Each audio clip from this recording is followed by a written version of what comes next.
எதுக்கு என்கிட்ட மறைச்சிங்க? சார் அது வந்து சமாளிக்காதீங்க பிரியா. உங்க மேல எவ்வளவு மரியாதை வச்சிருந்தேன் தெரியுமா? என்கிட்டயே போய் சொல்லிட்டீங்க. தப்பு தான் சார். ஆனா என் சூழ்நிலை அப்படி. எங்க வீட்ல பேசாதீங்க பிரியா. கார்ல வரும்போதே நீங்க ரெஸ்ட்லெஸ்ஸா இருந்தீங்க. அப்பவே நான் சந்தேகப்பட்டேன். உங்களை இறக்கி விட்டுட்டு பின்னாடியே நான் ஃபாலோ பண்ணிட்டு வந்தேன். என்னை மன்னிச்சிருங்க சார். போய் சொன்னது தப்பு தான். அதுக்காக என்னை டிஸ்மிஸ் பண்ணிடாதீங்க சார். இந்த வேலையை நம்பி தான் நான் இருக்கேன். பிரியா, இது மாதிரி சின்ன விஷயத்துக்குலாம் யாராவது டிஸ்மிஸ் பண்ணுவாங்களா? நான் என்ன அந்த அளவுக்கு மனசாட்சி இல்லாதவன்னு நினைச்சிட்டீங்களா? அப்போ இந்த ஆக்ஷன் எடுக்க மாட்டீங்களா சார்? நான் வேலையை கண்டினியூ பண்ணலாமா? உங்களை ஃபாலோ பண்ணிட்டு வந்ததுனால தான் நீங்க எந்த மாதிரி வீட்டில் தங்கியிருக்கீங்கன்னு தெரிஞ்சுக்கிட்டேன். வீடா சார்? இப்போ அதை பத்தியா பேசிட்டு இருக்கீங்க? நடிச்சது போதும் பிரியா. பக்கத்து வீட்டு அம்மா கிட்ட சாவியை வாங்கிட்டு கதவை திறந்து உள்ள போனீங்க. நான் அதை பார்த்தேன். அது வாடகை வீடா சொந்த வீடா? சார் வாடகை வீடு தான். நம்ம கம்பெனி மல்டிநேஷனல் கம்பெனி. உலகம் முழுக்க நமக்கு பிரான்ச்சஸ் இருக்கு. அதுல முக்கியமான போஸ்ட்ல இருக்கீங்க நீங்க. நீங்க அந்த மாதிரி இடத்துல இருந்து வரீங்கன்னு தெரிஞ்சா கம்பெனிக்கு கெட்ட பேரு தானே? இல்ல சார், வேற வழி இல்ல. நானும் அப்பாவும் கொஞ்ச நாளைக்கு அங்கேயே தங்கி ஆகணும். ஏன்? புது வீட்டுக்கு போனா அட்வான்ஸ் கொடுக்கணும், அதிக வாடகை கொடுக்கணும்னு யோசிக்கிறீங்களா? நான் வேணா மேனேஜர் கிட்ட பேசி உங்களுக்கு பணம் தர சொல்றேன். இல்ல சேலரி அட்வான்ஸா வச்சுக்கோங்க. கொஞ்சம் கொஞ்சமா சேலரியில இருந்து கழிச்சுப்பாங்க. நீங்க செய்ய வேண்டியதெல்லாம் ஒண்ணுதான். உடனே வேற வீட பார்த்து குடிப்போங்க. முடிஞ்சா நம்ம ஆபீஸ் பக்கத்துல வீடு பாருங்க. சார் நான் எதுக்கும் அப்பா கிட்ட ஒரு வார்த்தை கேட்டு சொல்றேனே. நான் வேணா பேசட்டுமா உங்க அப்பா கிட்ட? நோ வேணாம் சார், நானே பேசிக்கிறேன் சார். சரி, சீக்கிரம் அந்த ஏரியா விட்டு வந்துருங்க. எனக்கு இப்ப நினைச்சா கூட அருவருப்பா இருக்கு. நான் அப்பா கிட்ட பேசிட்டு சொல்றேன் sir. Okay Priya, you can leave now. சீக்கிரம் விட மாட்டேங்க. Okay sir.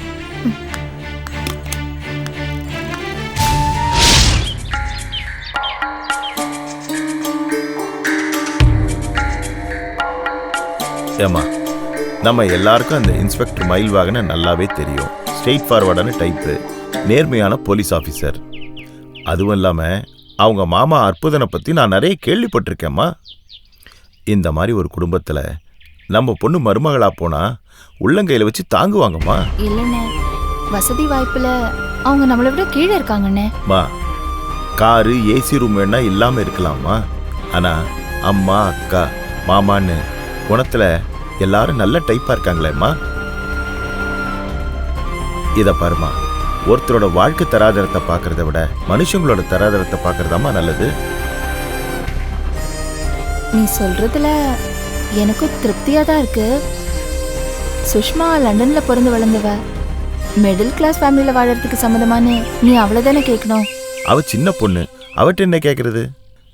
நாம தாம்மா சொல்லி புரிய வைக்கணும். இப்போ கூட பாரு, அவ அமைதியாக பேசாம தானே நின்றுட்டு இருக்கா.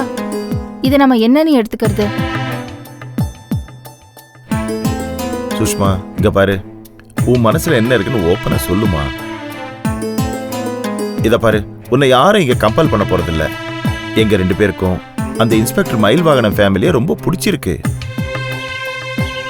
நீ அந்த வீட்டுக்கு மருமகளா போனினா எங்க எல்லாருக்கும் சந்தோஷமா, உன் வாழ்க்கையும் நல்லா இருக்கும்மா. எங்களுக்கும் கடமையை சரியா பண்ணிட்டோன்னு ஒரு திருப்தி இருக்கும். உங்க அப்பா எங்களை நம்பி உன்னை இங்க விட்டு போயிருக்காரு. அப்போ உனக்கு ஒரு நல்ல வாழ்க்கை அமைச்சு கொடுக்க வேண்டியது எங்க பொறுப்பு இல்லையா? இப்போ நாங்க மட்டும் முடிவெடுக்க போறதில்ல, உங்க அப்பாவையும் கேட்க போறோம். அதுக்கு முன்னாடி உன்னுடைய சம்மதம் தெரிய வேணாமா எங்களுக்கு?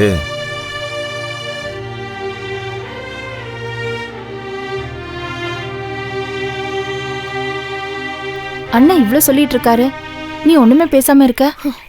ஒரு நிமிஷம் உள்ள வா.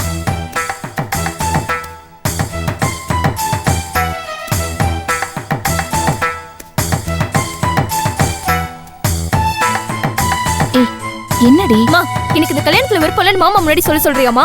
இது பாரு, இப்ப என்னடி மயிலுக்கு என்ன குறை? மயிலுக்கு எந்த குறையும் இல்லம்மா. அப்புறம் என்னதாண்டி பிரச்சனை? கல்யாணத்துக்கு ஒத்துக்க வேண்டியதானே? ஐயோ அம்மா, மயிலுக்கு குறை இல்லம்மா, என்கிட்ட இருக்குமா. ஏய், உனக்கு என்னடி குறை? நான் ஒரு கொலைகாரிமா. ஏய், ஐயோ, கத்தாத, மெதுவா பேசுடி. அண்ணா காதுல விழுந்துற போகுது. அந்த கருமத்தை மருந்து தொலைக்க மாட்டியா? இன்னும் எத்தனை நாளைக்கு தான் இதே பேசிட்டு இருப்ப? மா என்னால மறக்க முடியலமா.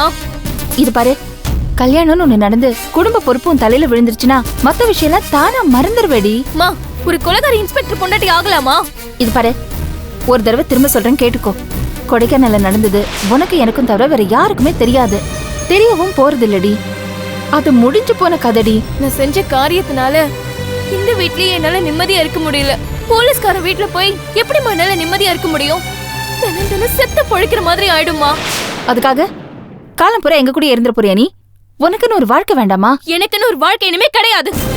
இருக்கிற வரைக்கும் நான் உன் கூடவே இருந்துக்கிறேன். உனக்கு என்ன பைத்தியம் அடி? அம்மா செஞ்ச கொலைவன ஒத்துக்கிட்டு ஜெயிலுக்கு போறேன். ஏய், இந்த கல்யாணத்துக்கு ஒத்துக்க மாட்டேன். எதுக்குடி என் உயிரை எடுக்கிற? நான் ஒருத்தன் உயிரை எடுத்தவமா எப்படிமா என்னால நிம்மதியா இருக்க முடியும்?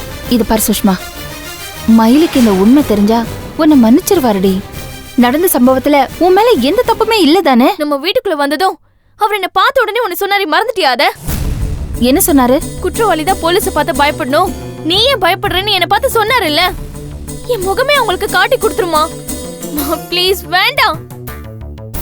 நான் இந்த வீட்டுக்குள்ள இருக்கிற வரைக்கும் வெறும் குற்ற உணர்ச்சியோட தான் வாழ்ந்துட்டு இருக்கேன். ஒருவேளை நான் கல்யாணம் ஆகி போனா ஒவ்வொரு நிமிஷமும் பயந்து பயந்து வாழ வேண்டியிருக்கும்.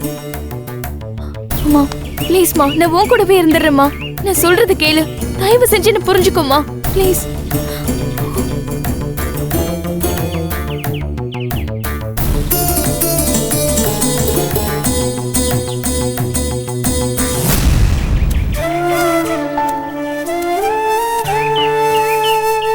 என்னம்மா சம்மதிச்சிட்டாளா? இல்லண்ணே, இப்ப அவ கல்யாணம் வேண்டாங்கிறா. இப்ப வேணான்னா அப்புறம் எப்ப பண்ணிக்க போறாளா? பிடிக்கலன்னு சொன்னதுக்கு அப்புறம் என்னால அவளை வற்புறுத்த முடியல. எனக்கு ஒரு பையன் இருந்திருந்தா உன் பொண்ணு எனக்கு மருமகளாக்கி உனக்கு நான் சம்மதி ஆயிருப்பேன். அந்த குடுப்பனை தான் நம்ம 2 பேருக்கு இல்லாம போச்சே. மாப்பிள்ளை வீட்டுல கேட்டா நம்ம என்னென்ன சொல்றது? அவசரப்படாதம்மா, இப்போதைக்கு எதுவும் சொல்ல வேண்டாம்னு எனக்கு தோணுது. ஏம்மா, ஸ்னேகாட்ட சொல்லி சுஷ்மாட்ட பேச சொல்லுவோமா? சுஷ்மா மனசுல என்ன இருக்குன்னு ஸ்னேகாட்ட சொல்லுவாள்ல. என்ன, நான் பேசியே சம்மதிக்கல, ஸ்னேகா வந்து பேசினா சம்மதிக்கவா போறா? அப்படி இல்லம்மா, ஒரு முயற்சி தானே, பண்ணி பாப்போம். ஐயோ, இதுக்காக ஸ்னேகாவை தொந்தரவு பண்ணணுமா? அப்படி இல்லம்மா, 2 பேருக்கும் கிட்டத்தட்ட ஒரே வயசு. இவ மனசுல என்ன இருக்குன்னு அவகிட்ட சொல்லுவாள்ல.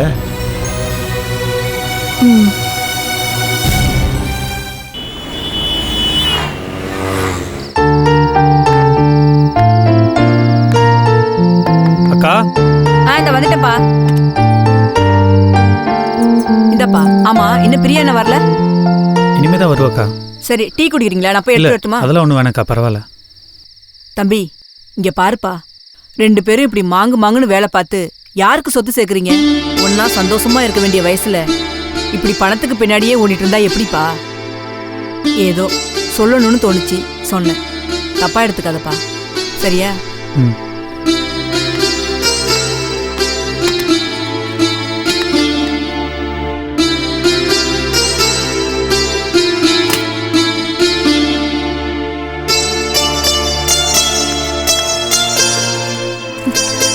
வந்துட்டீங்களா?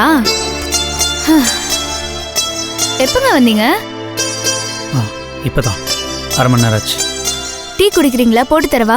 இல்ல, அதெல்லாம் ஒண்ணு வேணாம். என்னங்க ஒரு மாதிரியா இருக்கீங்க? தலை ஏதாவது வலிக்குதா? எனக்கு ஒண்ணும் இல்ல, விடு. சரி. என்னங்க, எனக்கும் ரொம்ப டயர்டா இருக்கு, வீட்ல சமைக்க முடியாது. நைட்டுக்கு எங்கேயாவது வெளியே போய் சாப்பிடலாமா? அப்புறம் உங்ககிட்ட ஒரு முக்கியமான விஷயம் பேசணுங்க.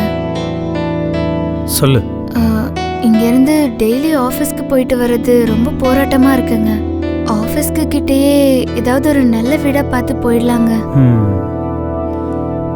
உனக்கு ஆஃபீஸ் பக்கம்னா எனக்கு ஒர்க் ஷாப் ரொம்ப தூரமா இருக்குமே. உங்களுக்கு பைக் வாங்கிடலாங்க. என்ன லஞ்சமா? என்ன சொன்னீங்க? நீ ஆஃபீஸ் பக்கத்துல வீடு பார்க்கணும், அத நான் கேள்வி கேட்காம இருக்கிறதுக்கு எனக்கு லஞ்சமா பைக் வாங்கி தரேன்னு சொல்ற. ஏன் இப்படி எல்லாம் பேசுறீங்க? வேற எப்படி பேச சொல்ற?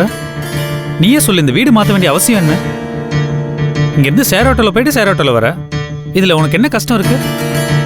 நீ சொல்ற ஏரியால வீடு பார்த்தா வாடகை எவ்வளவு அதிகமா இருக்கும். நீ கஷ்டப்பட்டு சம்பாதிக்கிற பணம் பாதி வாடகைக்கே கொடுக்க தான் சரியா இருக்கும். இல்லங்க, இன்னும் 2-3 மாசத்துல எனக்கு இன்கிரிமெண்ட் போட்டுருவாங்க. சம்பளம் அதிகமாயிடும். 10,000 15,000 வாடகை கொடுக்கறது ஒன்றும் பெரிய விஷயமாவே இருக்காதுங்க. 10,000 15,000? பிரியா, என் சம்பளமே அவ்வளவு கிடையாது. இல்லங்க, நான் வெறும் டிரான்ஸ்போர்ட் வசதிக்காக மட்டும் வீட்டை மாத்த சொல்லலைங்க. நான் பாக்குற வேலைக்கு இந்த ஏரியால, அதுவும் இந்த வீட்ல இருக்கிறது ரொம்ப தப்பா இருக்கு. ஓ. ஆபீஸ்ல யார்கிட்டயும் அட்ரஸ் கூட சொல்ல முடியல தெரியுமா? யாராவது கார்ல டிராப் பண்றேன்னு சொன்னா கூட நான் வேண்டான்னு சொல்லிடுறேன். ஏன் தெரியுமா? இந்த ஏரியால இருந்து நான் வரேன்றது யாருக்குமே தெரியக்கூடாதுன்னு தான். நான் இந்த ஏரியால இருந்து தான் வரேன்னு தெரிஞ்சா யாருமே என்ன மதிக்க மாட்டாங்க. அப்ப இந்த ஏரியால இருக்கவங்களாம் மனுஷங்களே இல்ல. நீ வேலை பார்க்குற ஐடி கம்பெனி இருக்கிற பில்டிங் இருக்கு தெரியுமா? அந்த பில்டிங்கை கட்டினது கூட இந்த ஏரியாக்காரன் தான். நீ டெய்லி போயிட்டு வரைய ஷேர் ஆட்டோ, அந்த ஷேர் ஆட்டோக்காரன் கூட இந்த ஏரியாக்காரன் தான். வீட்டையும் ஏரியாவையும் வச்சுதான் மரியாதை கிடைக்கணும்னா அப்படிப்பட்ட மரியாதை நமக்கு வேணாம் பிரியா. இங்க பாருங்க, புரியாம பேசாதீங்க சஞ்சய். ஐடி கம்பெனிங்கிறது வேற லெவல். அங்க இருக்கிறவங்க பேசுறது நடந்துக்கிறதெல்லாம் ரொம்ப டிஃப்ரெண்ட். உங்களுக்கு நான் சொன்னா புரியாது. உண்மைதான் பிரியா. சத்தியமா நீ சொல்றது எதுவுமே எனக்கு புரியாது. ஏன்னா நான் ஒரு சாதாரண மெக்கானிக், அழுக்குலையும் மணல்லையும் புரண்டு உருள்ற மெக்கானிக். உன்ன மாதிரி ஏசி ரூம்லயே உட்காந்து வேலை பார்க்க தெரியாது இல்லையா? புரியாது. சஞ்சய், நான் சொல்றது நீங்க வேற மாதிரி எடுத்துக்கிறீங்க சஞ்சய். இல்ல பிரியா, இப்பதான் நான் சரியாவே புரிஞ்சுக்கிறேன். நீ சம்பாதிக்க ஆரம்பிச்சதும் உன் பேச்சுல எவ்வளவு மாற்றம் இருக்கு பாத்தியா? என்ன சஞ்சய், நம்ம இப்ப வீடு மாத்துறோமா இல்லையா? இல்ல, இப்போதைக்கு நம்ம இந்த வீட்ல தான் இருக்க போறோம், இந்த வீட்ல தான் இருப்போம். எதுக்கு இப்படி பிடிவாதம் பிடிக்கிறீங்க? எந்த வசதியுமே இல்லாத இந்த வீடு விட்டு வரமாட்டேன்னு ஏன் அடம் பிடிக்கிறீங்க? இந்த வீட்டுக்கு என்ன குறைச்சல்? இந்த வீடு நல்லா இருக்கு, எப்படி இருந்தாலும் நான் அட்ஜஸ்ட் பண்ணிக்கிறேன்னு உங்க அம்மாட்ட நீ சொன்னியா இல்லையா? இப்பவும் நான் அட்ஜஸ்ட் பண்ணிட்டு தானங்க இருக்கேன். அப்ப நீ ஐடி கம்பெனில வேலைக்கு போனதுனால இந்த வீடு கசக்குது இல்ல? ஒருவேளை நாளைக்கே உன் கம்பெனில வேலை செய்யற எவனோ ஒருத்தன் என்ன பார்த்து உன் புருஷன் மெக்கானிக்கா, பார்க்க அழுக்க அசிங்கமா நல்லாவே இல்லைன்னு சொன்னா வீட்டை மாத்துற மாதிரி என்னை மாத்திடுவியா? சொல்லு பிரியா. ஏன் இப்படி எல்லாம் பேசுறீங்க? நான் வாழ்ற இந்த வாழ்க்கை எல்லாமே உங்களுக்காக தானே. அப்படின்னா நான் சொல்றத கேளு. நம்ம இந்த வீட்ல தான் இருக்க போறோம்.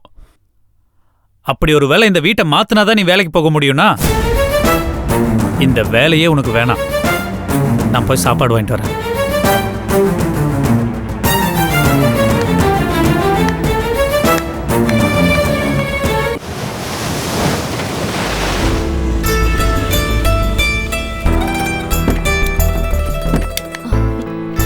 உமா, வாங்க. எப்படிமா இருக்க? நான் நல்லா இருக்கேன். வாங்க ராஜி. எப்படிமா இருக்க? நான் நல்லா இருக்கேன். கால் வலி இப்ப எப்படிமா இருக்கு? இப்ப பரவாயில்ல அங்கிள், நல்லா என்ன இப்படி வாசல்ல உட்கார்ந்துட்டு இருக்க? குஷி ஸ்கூல்ல இருந்து வரா, அத வெயிட் பண்ணிட்டு இருக்கேன். ஐயோ, குஷி இல்லையா? சரி பரவாயில்ல, வாமா உள்ள. வாங்க. வாங்க. ஸ்னேகா, எப்படிமா இருக்க? சொல்லாம கொள்ளாம சும்மா ஒரு சர்ப்ரைஸ் தான். என்னடி, நான் ஒருத்தி கூட வரேன், கண்ணு தெரியலையா? நல்லா தெரியுது. வாங்க மாமா, வாங்க பாருங்க ராஜி. மாப்ள. என்ன சாப்பிடுறீங்கண்ணே? டீயா காஃபியா? டீ சாப்பிடுறோமா? சக்கரை கம்மியா போடு. சரிண்ணே. என்ன மாமா திடீர்னு? ஏதாவது முக்கியமான விஷயமா? முக்கியமான விஷயம் தான் மாப்ள.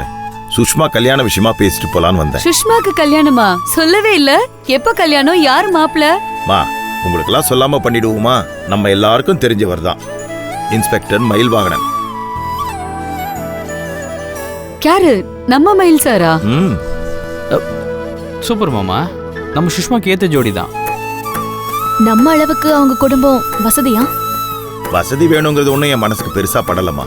ஏன்னா மாப்பிள்ள நல்லவரா இருக்காரு, எந்த கெட்ட பழக்கமும் இல்லை. கூடிய சீக்கிரத்துல ப்ரொமோஷன் வேற வரப்போகுது. இதை விட வேற என்னமா வேணும்? அதுவும் இல்லாம அந்த குடும்பம் நல்ல குடும்பமா. அப்பா, குஷிய காணும்னு நான், ராஜீவ் மாமா, துவா எந்த அளவுக்கு போராடணுமோ அதே அளவுக்கு அவளை கண்டுபிடிக்கணுங்கிறதுக்காக அவரும் ரொம்ப கஷ்டப்பட்டாரு. உண்மையா சொல்றேன்ப்பா, ரொம்ப நல்ல மனுஷன். ஆனா இதுல ஒரு சின்ன சிக்கல் இருக்குமா. என்ன சிக்கல்? நம்ம சுஷ்மா போலீஸ்னாலே பயப்படுறா. போலீஸ் மாப்பிள்ள வேணாங்கிறாம்மா. சுஷ்மா என்ன கொலையா பண்ணிட்டா போலீஸ பார்த்து பயப்படுறதுக்கு? அப்படி இல்லம்மா, அவளுக்கு என்னவோ போலீஸ்னா பயப்படுறா. அவங்க 2 பேரும் மீட் பண்ணி பேசிட்டாங்களா? மீட் பண்ணிக்கிட்டாங்க. பரஸ்பரம் பிடிச்சிருக்கு. போலீஸுங்கிறதுனால சுஷ்மா யோசிக்கிறா. நம்ம குடும்பத்துக்கு மயில் சரியான சாய்ஸ் தான். அவங்க ஃபேமிலில எல்லாரும் மீட் பண்ணி பேசுனீங்களா? பாத்தீங்களா? அவங்கள பிடிச்சிருக்கா? எங்களுக்கு பிடிச்சிருக்குமா. எனக்கும் பிடிச்சிருக்குடி. ஓகே, அப்படின்னா கல்யாண பொண்ணை கன்வின்ஸ் பண்ணும், அவ்வளவுதானே? அண்ணே டீ எடுத்துக்கங்க, நீங்களும் எடுத்துக்கங்க. அதுக்கு தாண்டி உன்னை பார்க்க வந்தோம் நாங்க. சரி, ஓகே. நானு, மாமா, துவா 3 பேரும் முதல்ல மயில் சாரை போய் பாக்குறோம். அவர் மனசுல என்ன இருக்குன்னு தெரிஞ்சுக்கிறோம். அதுக்கப்புறம் நேரா சுஷ்மாவை போய் மீட் பண்றோம். ஓகே தானே? ராஜி, முன்ன பார்த்தாலே கல்யாண பொண்ணு மாதிரி தான் இருக்கா. உன் பொண்ணுக்கு கல்யாணம்னா யாரும் நம்ப மாட்டாங்க. நிஜமாவா சொல்ற? சத்தியமா, நீயே கல்யாண பொண்ணு மாதிரி தான் இருக்க. போதும்மா, ராஜிய புகழ்ந்ததெல்லாம் போதும். இப்ப கல்யாணம் சுஷ்மாக்குமா, அத பத்தி பேசுவோம். உனக்கு பொறாம என்ன? நான் பழகின வரைக்கும் மயில் வாகனன் ரொம்ப நல்ல டைப், நேர்மையான மனுஷன். சுஷ்மா அவர் போலீஸுங்கிறதுக்காக பயப்படுறான்னா குழந்தைத்தனமா இருக்கு. அவளே புரிஞ்சுப்பா. ஒருவேளை அவ புரிஞ்சுக்கலன்னா கண்டிப்பா நாங்க பேசி அவளை சமாதிக்க வைக்கிற, கவலைப்படாதீங்க. ரொம்ப தேங்க்ஸ் மாப்ள. அப்போ நாங்க கிளம்புறோம். சரி அண்ணே சாப்பிட்டு போங்க அண்ணே. இல்லம்மா, இப்பதான் டிஃபன் சாப்பிட்டு கிளம்பி வந்து 2 பேரும். வரட்டுமா? வரமாப்ள. வரமாமா? சரிப்பா, நாங்க மயில் சாரை பார்த்து பேசிட்டு உங்களுக்கு தகவல் சொல்றோம். குஷிய பார்க்காம போறோம். நாங்க வந்தோம்னு சொல்லு. அவசியம் சொல்றேன். ஓகே, வரோம். சரிங்க, வரோம். உடம்ப பாத்துக்கோப்பா. பாய் துவா. வரமாப்ள. ஸ்னேகா, நானும் வரேன். பாய். இது பாரு, நானும் உங்க மாமாவும் முடிவு பண்ணிட்டோம். உங்க அப்பா கிட்டயும் பேசியாச்சு. எங்களுக்கு மயில ரொம்ப பிடிச்சிருக்கு. மயில் நல்லவர் தாமா, நான் இல்லைன்னு சொல்லல. அந்த நல்லவருக்கு என்னால கெட்ட பேர் வந்துடக்கூடாது. என்னடியும் உளர்ற? கல்யாணத்துக்கு அப்புறம் நான் ஒரு கொலைகாரின்னு தெரிஞ்சா கொலைகாரியை கட்டின போலீஸ்காரன்னு அவரை தப்பா பேச மாட்டாங்க. அவங்க சைட்ல இருந்து இது வரைக்கும் யாரும் பேசல. 2 குடும்பமும் எதாச்சியா கோயில்ல மீட் பண்ணோம். உடனே அக்காவுக்கும் அம்மாவுக்கும் சுஷ்மாவை ரொம்ப பிடிச்சு போச்சு. அதனாலதான் அவங்க வீட்டுக்கு போனோம். எங்க விருப்பத்தை நாங்க சொன்னோம். அதுக்கு அவங்க என்ன சொன்னாங்க? ஃபாரின்ல இருக்கிற அவங்க அப்பா கிட்ட பேசணும்னு சொன்னாங்க. அப்படியே சுஷ்மாவோட விருப்பத்தையும் கேட்டுட்டு சொல்றதா சொன்னாங்க. மாமா வீட்டில் உங்களை எல்லாருக்கும் ரொம்ப பிடிச்சி போச்சு. சுஷ்மா லண்டன்லேயே பிறந்து வளர்ந்த பொண்ணு. அவ மனசுல என்ன இருக்குங்கிறதா இன்னும் எங்களுக்கு தெரியல.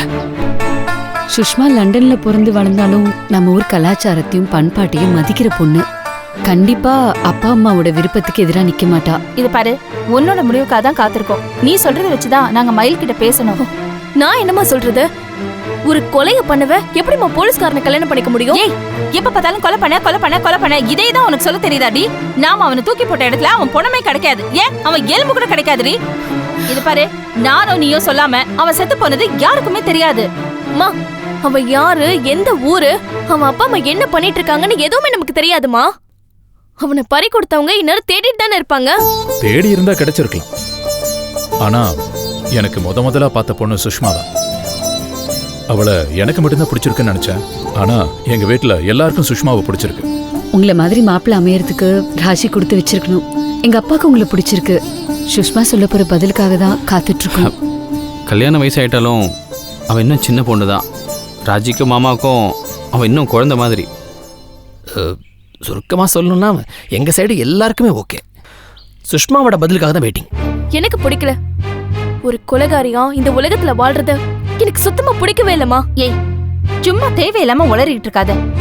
அவன் செத்து போனது தெரிஞ்சா கூட நீ போலீஸ்காரன் பொண்டாட்டியா இருந்தா யாருக்குமே உன் மேல சந்தேகம் வராதுடி. அப்போ ஏன் சுயநலத்துக்காக அவரை ஏமாத்த சொல்றியாமா? புரியாத மாதிரி பேசாத லூசு. இது பாரு, எல்லா விதத்திலயும் மயில் உனக்கு பொருத்தமானவரு. நடந்து முடிஞ்ச சம்பவத்தை நினைச்சு தேவையில்லாம நீ மனசை போட்டு குழப்பிக்காத. பாஸ்கி கிட்ட இருந்து என் உயிரை காப்பாத்தினவருமா அவரு. அவருக்கு நான் எந்த கஷ்டத்தையும் கொடுக்க கூடாதுன்னு நினைக்கிறேன். வாழ்க்கையில ரொம்ப கஷ்டப்பட்டு தான் இந்த நிலைமைக்கு வந்திருக்கேன்.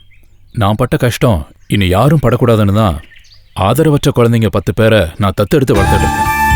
நீங்க கிரேட்டுங்க. 10 குழந்தைங்களை தத்தெடுக்கிறதுங்கிறது எவ்வளவு பெரிய விஷயம் இல்ல? எல்லாரும் ஒரு ஹோம்ல இருக்காங்க. அவங்க படிப்பு, மருத்துவ செலவு, சாப்பாடு, அவங்க பராமரிப்புக்காகிற முழு செலவையும் நான் தான் பாத்துக்கிறேன். எக்ஸலண்ட். ஆமாம், இந்த விஷயம் ராஜுக்கு தெரியுமா? பொதுவா இதை நான் யாருக்கிட்டையும் சொல்றதில்ல. சொல்லணுங்க, சுஷ்மாட்ட இதெல்லாம் சொல்லணும். அப்போ தான் அவளுக்கு உங்கள் மேலே ஒரு அபிப்பிராயம் வரும் இல்லையா? இப்போவே இந்த விஷயத்தை சுஷ்மாட்ட சொன்னால் தான் கல்யாணத்துக்கு அப்புறம் நீங்கள் இந்த சர்வீஸை கண்டினியூ பண்ண முடியும். ஏன்? இனிமே அப்படிதான். ஆமா அப்படிதான். இனிமே நாங்க சொல்றதா நீ கேட்கணும். என்ன கட்டாயப்படுத்துறீங்களா? இல்ல, உனக்கு ஒரு நல்ல வழியை காட்டுறோம். அதை நீ கட்டாயப்படுத்துறதா நினைச்சுக்கிட்டா அதுக்கு நாங்க ஒண்ணுமே பண்ண முடியாது. இதுதான் எங்க முடிவு.